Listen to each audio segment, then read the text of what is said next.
Hujambo na karibu tena mtazamaji wa The World News katika kipindi hiki cha ulimwengu wa siasa. Uko na Adam Hussein.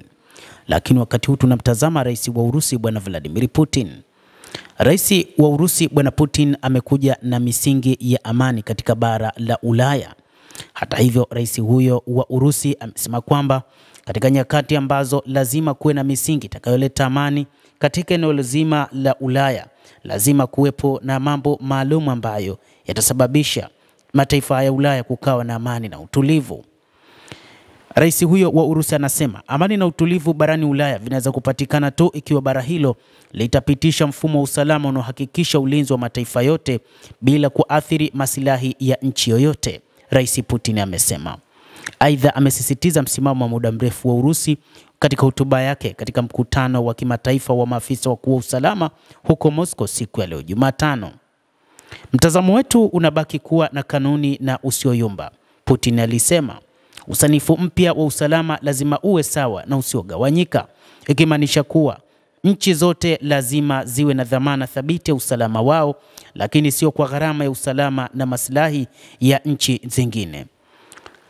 Hata hivyo, Urusi imeshutumu mataifa ya magharibi kwa kukiuka kanuni hii kwa kupanua NATO kuelekea mashariki tangu miaka 1990 na kuvunja uhakikisho wa awali uliotolewa kwa Umoja wa Kisovieti kupata uungaji mkono wake kwa kuungana tena kwa Ujerumani.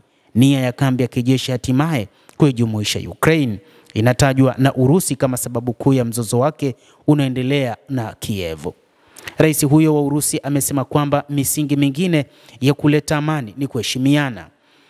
Rais huyo wa Urusi anasema kwamba mataifa wanachama wa NATO hawana heshima hata kidogo. Ni mataifa ambayo kwa namna moja ama nyingine yamekuwa yakitafuta chokochoko kwa mataifa mengine, kiasi kwamba inakuwa ngumu uvumilivu kwa wengine kuona namna wanavyochokozwa. Umoja wa Ulaya ulipitisha mpango wa deni la ulinzi wa dola bilioni 150 ikiamini kwamba ni katika kujilinda dhidi ya Urusi. Hata hivyo, wakati huu ambapo NATO wameamua kuongeza bajeti ya ulinzi kufikia 5% kama ilivyoelezwa na rais wa Marekani bwana Donald Trump, yote haya ni katika kuhakikisha wanajilinda vema, lakini kwa mujibu wa wachambuzi wa mambo ni kwamba hii si katika kujilinda isipokuwa kujilinda dhidi ya Urusi. Rais wa Urusi bwana Putin anasema kwamba mataifa magharibi yamekuwa na wasiwasi na Urusi kwamba inaweza ikawashambulia, jambo ambalo halina ukweli.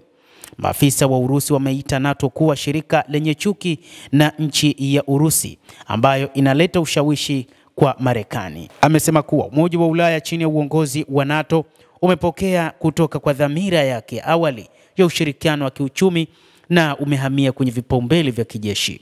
Wiki hii nchi wanachama wa EU ziliidhinisha mpango wa kukopa wa euro bilioni 150 sawa na bilioni 170 unaolenga kufadhili utengenezaji wa silaha na ununuzi wa kijeshi. Brussels imeunda hatua hiyo kama jibu kwa madai ya tishio kutoka kwa Urusi.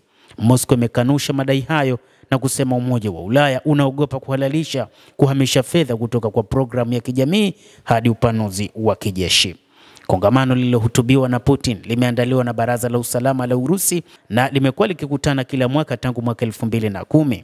Linaleta pamoja watunga sera kutoka mataifa na mashirika mengi yasiyokuwa ya magharibi ili kujadili masuala mbalimbali ya kiusalama, ikiwa ni pamoja na ugaidi, uhalifu na kuvuka mipaka na ukosefu wa utulivu wa kijiografia wa kimataifa.